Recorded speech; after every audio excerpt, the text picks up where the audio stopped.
Alô, sétimo ano, tudo bem com vocês? Meu nome é Paloma, sou professora de língua portuguesa, seja muito bem-vinda no canal. E aí, respirou, relaxou, já tomou aquele cafezinho? Pronto pro PET 2? Espero que sim.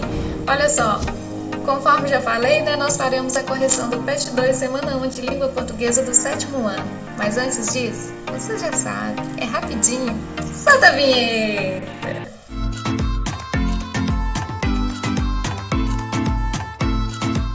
Ei, deixa eu falar uma coisa aqui com você. Já deu aquela revisão na matéria? Olha só, para resolver esse PET, nós falaremos hoje a respeito do conto.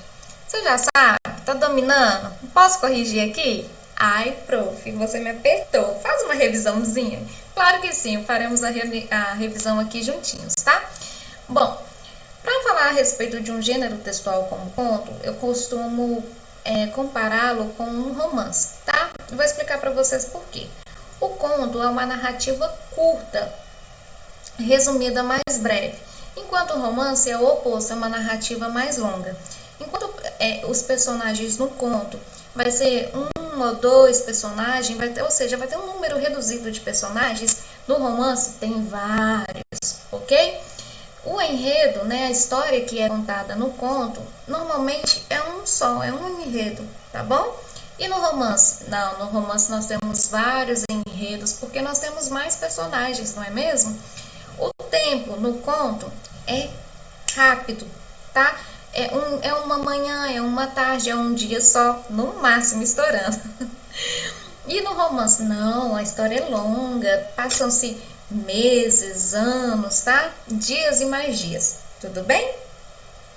E como que é a estrutura do meu conto? Parecido com o do romance, tá? Ali na introdução nós teremos uma breve ambientação, né? Falando ali onde a história ocorre, por exemplo, se é numa sala, se é numa praça, se é dentro de um hospital. Nós teremos o desenvolvimento da história, né? Que fala ali um pouquinho, talvez, da personagem, conta a história ali da personagem, alguma coisa assim do tipo. Nós teremos o clímax, que é o ponto alto, né, do problema de uma situação, e depois o desfecho, que é quando soluciona-se esse problema ou algo do tipo, tá? Nós teremos os contos de humor, os contos fantásticos, os contos de fada, né, de fadas que são aí os mais conhecidos em sociedade, e por aí vai, os contos de terror, tudo bem? Deu uma revisãozinha assim, deu para lembrar mais ou menos do que é o conto? Eu espero que sim. Tendo isso em vista, vamos fazer a resolução aí do PET, né? Como eu já falei para vocês já sabem também, se ficar mais tranquilo, pega, abre uma página aí da internet, baixa o PET, abre o seu PET, faz a leitura aí comigo. Se ficar confortável para você, ótimo, pode fazer a leitura aqui dos slides comigo mesmo. Ou se você tiver o PET impresso, então, a mão, né? Mais tranquilo ainda. Tranquilo? Então tá bom. A primeira questão está escrita assim. Número 1. Os contos encantam as crianças através dos tempos. São passados de geração em geração pelos povos de diferentes culturas. Muitas pessoas têm os primeiros contatos com a leitura por intermédio dos contos. E você? Quais histórias infantis você mais gosta? Por quê? Então, a resposta é pessoal, né, gente? Fica até difícil assim, né, que assim, estou novinha, quase nem me recordo mais do que eu li na minha infância. Brincadeira, viu, gente? Eu lembro sim. Eu vou falar sobre o meu ponto de vista, principalmente aí como educadora, tá? O Patinho Feio, que é um conto infantil, eu adoro trabalhar, né, quando eu estou com um público adequado para isso. Por quê? Trata ali muito das diferenças, de autoaceitação, né, de como você se vê, né, como uma pessoa se vê. Então, assim, eu acho um conto muito interessante por isso. O Pinóquio, né, João e Maria, por ser um clássico, o Pinóquio para dar uma liçãozinha ali de moral, que sempre a verdade vem à tona, né, que a gente sempre está exposto de alguma forma. A Cinderela para ensinar ali, para não confiar sempre em todo mundo, né?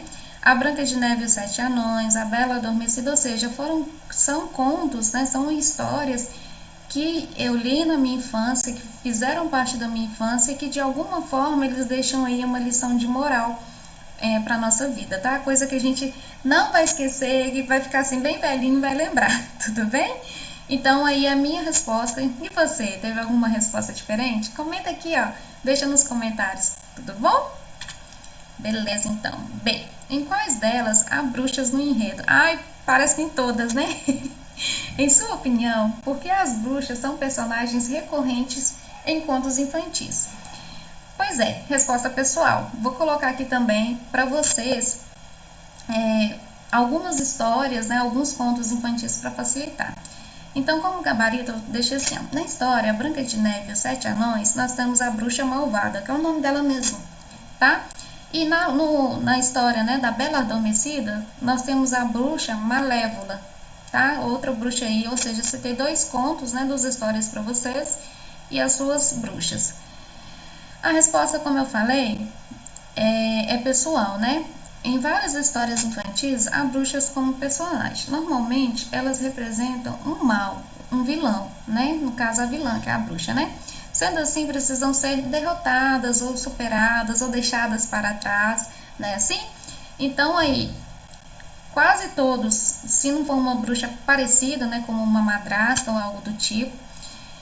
E por que as bruxas, né? São personagens recorrentes em contos infantis? Por esse viés aí que eu acredito, né? Por ser algo que tem que ser superado, que precisa ser derrotado. Fechou? Então tá bom. 2. Você estudou sobre as características e tipos dos contos. Agora é hora de verificar sua aprendizagem. Leia com atenção e enumere as alternativas de acordo com seus respectivos contos. A. Conto de terror.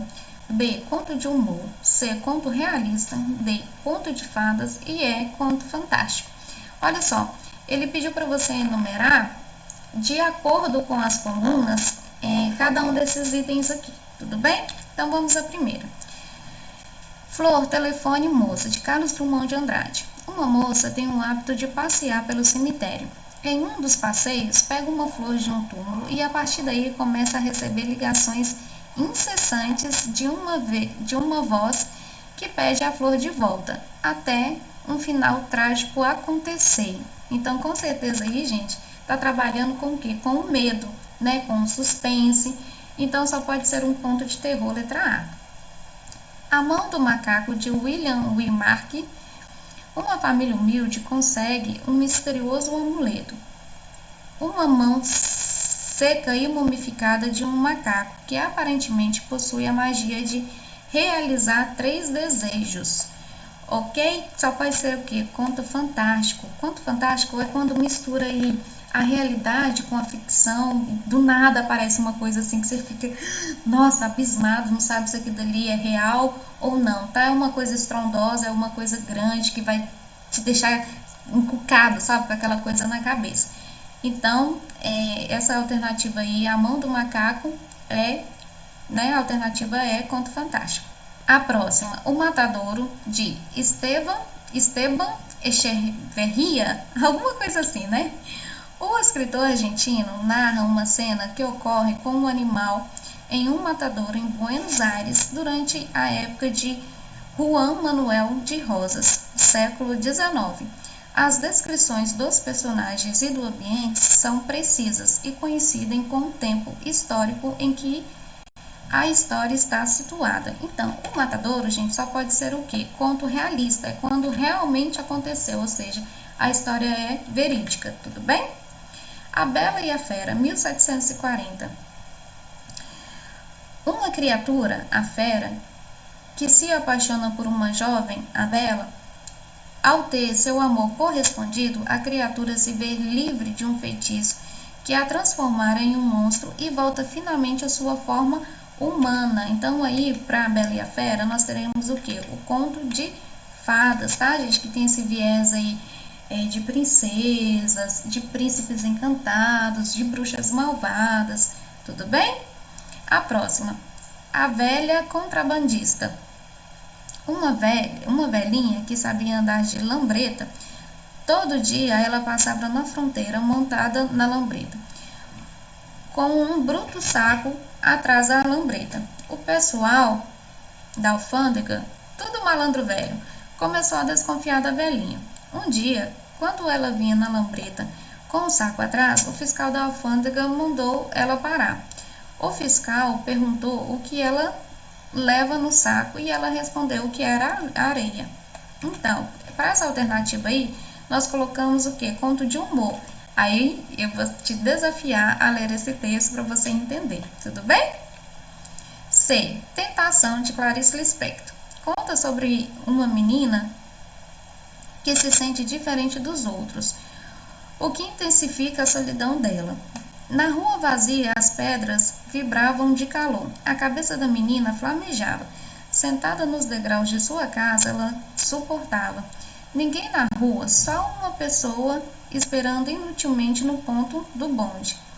E como se não bastasse seu olhar submisso e paciente, o soluço a interrompia de momento a momento, abalando o queixo que se apoiava conformado na mão. Para esse conto aí, nós teremos alternativa, um conto que? Realista. Tudo bem? Aí você vai ter que ler a obra para entender, para ficar aí mais tranquilo as alternativas. Tudo bem? E aí, foi tranquilo? Espero que sim. Obrigada por ter me acompanhado até aqui.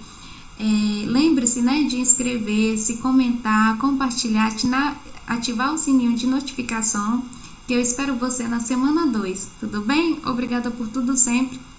Um beijo e até mais.